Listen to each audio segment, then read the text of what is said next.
Hey there, this is Noah Tobias on the campus of Huntington University. You're listening to Rooted, an in-depth conversation with interesting people and topics that matter to the Forrester family. Make sure you subscribe to Rooted on iTunes or Google Play. You can find us by searching Forrester Radio Rooted. And also, you can catch Rooted every Thursday evening at 7 on 105.5 WQHU. And today, I am joined by Dr. Lance Clark. Dr. Clark is the Associate Dean of the Arts here at Huntington University. And thanks for joining me, Dr. Clark. Oh, thanks, Noah. This is really fun. I was really looking forward to this. Good. So, you've been a part of the Huntington University family for a very long time. Let's go back to how you first actually heard about Huntington University. Actually, it was called Huntington College at the time, back in the day. I was a transfer student to Huntington back in 1986. I transferred in the fall of 1986. And that summer, leading into when I was going to transfer, that summer, I wasn't sure what I was going to do. I'd finished 1 year of college at a small Christian college in Minneapolis, Minnesota, and I knew I just wasn't meant to go back for a variety of reasons. And I was kind of in this place of not knowing what to do in my life. And Carlene Peters was an admissions rep at the time, and she contacted my mom and dad and said, "Hey, I hear Lance is kind of looking around. Do you think he'd be interested in, talking to us?" And my mom mentioned that to me, and I was open to it. I hadn't been open to it earlier, and I don't know why, because my parents had gone to Huntington College, and it's United Brethren Church. United Brethren School. I'd grown up United Brethren. Just for whatever reason, Huntington wasn't kind of on my radar of the top schools to go to. So I was very open to it, and I remember coming to campus, and this was like only a month before school started too. It was very late in the summer, and I came to campus, met with the soccer coach, auditioned for the team. He wanted me on the team, so I made the team and got a little soccer scholarship, and next thing you know, I'm like coming to Huntington College to play soccer and become a communication major. And that was the fall of 1986. Awesome. So, I said earlier that you're the Associate Dean of the Arts here at Huntington. What all does that mean exactly? It's a big title that basically means I go to a lot of meetings and I keep the plate spinning in the School of the Arts, which of course includes all the different artistic degrees that we have, from theater to music to art plus design to digital media, which has animation, film, and broadcasting. So I basically give academic oversight to our School of the Arts, and also give academic oversight to the variety of programs that we have started out at our Huntington University, Arizona Center. And so that's really when I became the Associate Dean of the Arts, is when we launched the center out in Arizona, and that needed some academic oversight. So I was asked to become the Associate Dean of the Arts at that time. So basically with HU Arizona, do you still do a lot of looking over their programs and like their different courses that they have and that kind of aspect?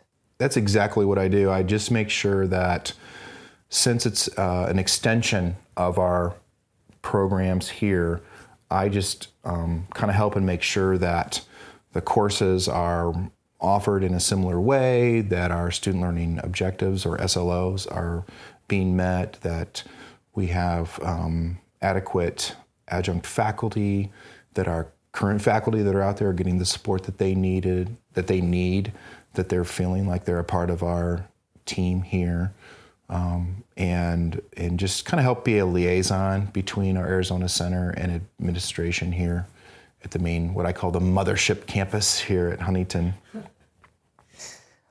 So what do you love most about being a professor? I just love the classroom environment. I love teaching. I come from a family of teachers. Both my mom and dad were teachers. My dad was a pastor, actually a pastor teacher.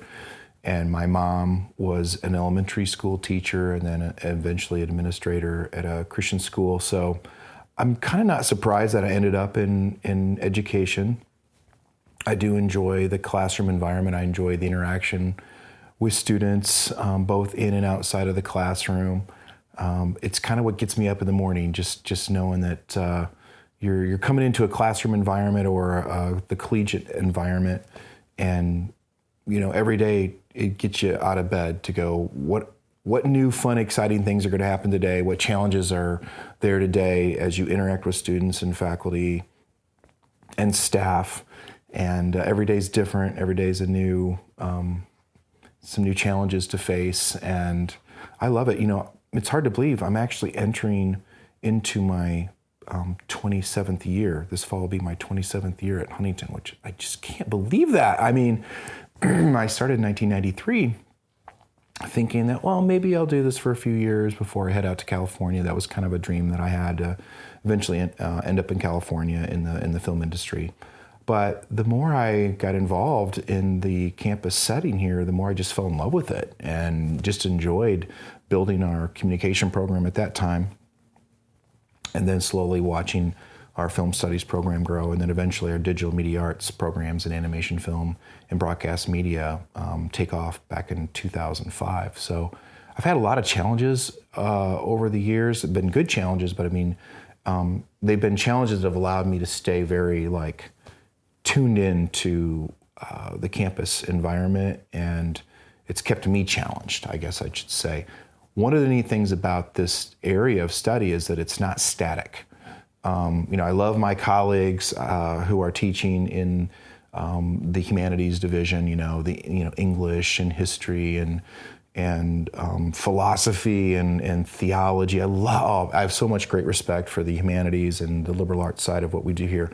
At the same time, I think I needed to be in an area of study that is constantly changing, and digital media arts is constantly changing and evolving, and it's just so stimulating to try to stay tuned into where the industry is and yet still adhere to the pedagogical side of a Bachelor of Science degree and a Bachelor of Arts degree. So yeah, that's what keeps me going. I love it. I love the classroom. I love teaching. I love education. I love training the next generation of storytellers. So you mentioned how digital media arts is always changing. Is there a way that, you kind of keep yourself in doing your own media so then you can help bring that into the classroom as well? That's a great question, Noah. Yes, I do have my own production company. LC Media stands for Lance Clark Media. Pretty creative, right? No, it's not creative, but it made sense to me back in 1998 when I incorporated. Yes, I do. I stay very active in the industry through my production company, and we do a variety of non-for-profit media, for-profit media, some commercial work, corporate media work, narrative storytelling when it becomes available. And I love that side of what I get to do where I can keep active in the industry. And I think that helps me in the classroom too, to be able to tell the students that, well, this is what's happening in the industry. And these are the, elements of the industry that you need to be aware of. And I think it helps me be a better teacher as well. I guess, what are your favorite things to shoot? You listed a couple of different things that you guys do shoot, with non-for-profit, for-profit, and weddings. But what has been your favorite thing that is just constant, it's constantly good to shoot? Well, over my shoulder here, for those of you that are listening on the podcast or on the radio station, I wish you could see what's right behind me here is what I call my International Coke Bottle Collection. And there's a variety of Coke bottles from different countries that I've actually been able to film in over the years for the last 25 years.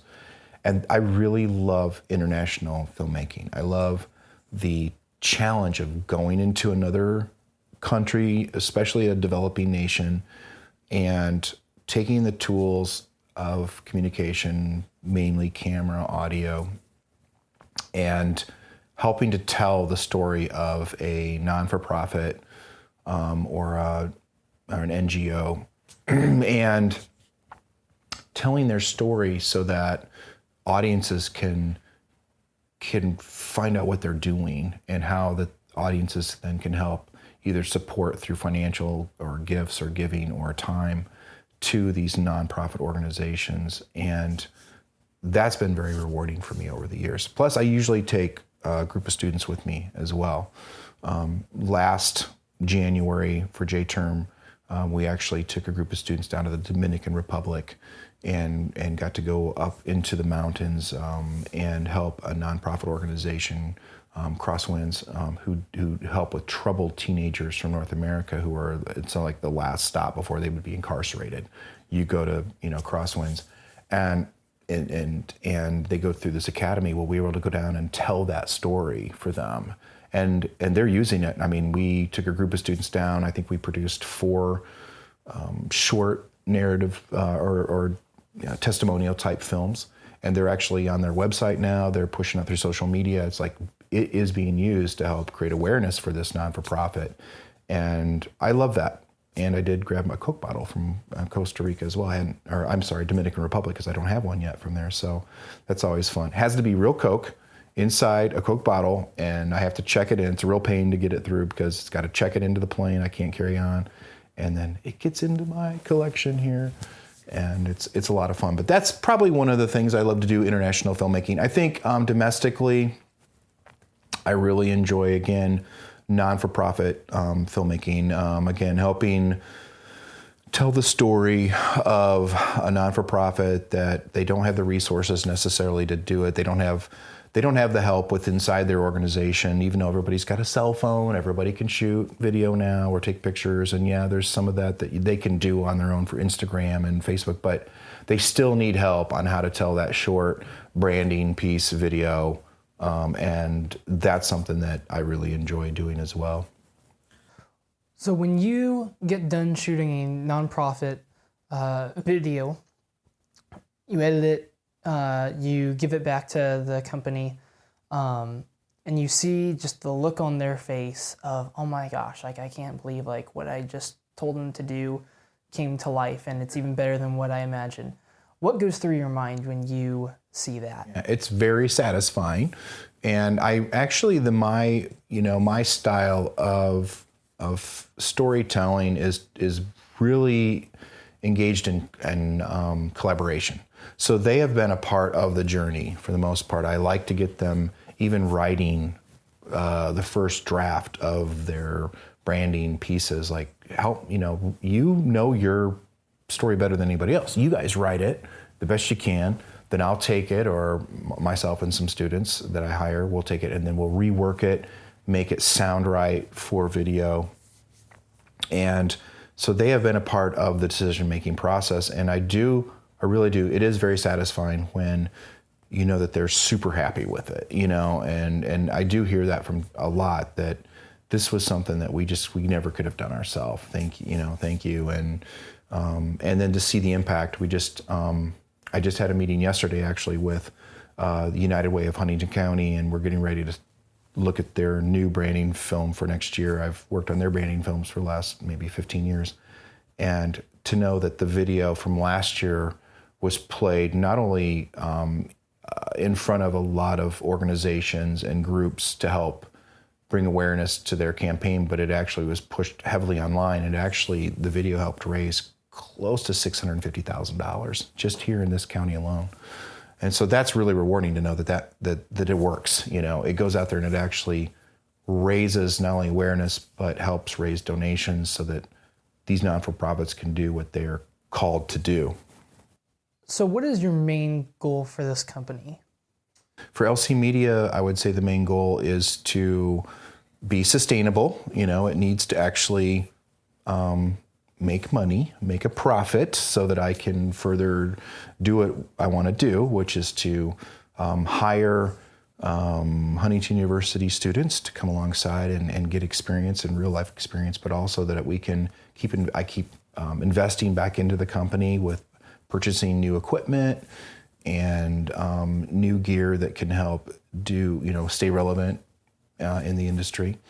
And also just, I think the goal is to continue to help, our clients, tell their stories and help them, bring awareness to what they're about. I mean, And I'll keep doing that as long as I can, as long as LC Media can stay alive and well and healthy, we'll keep doing that. I think a goal would be to eventually hire a couple people full time that could actually take it to the next level.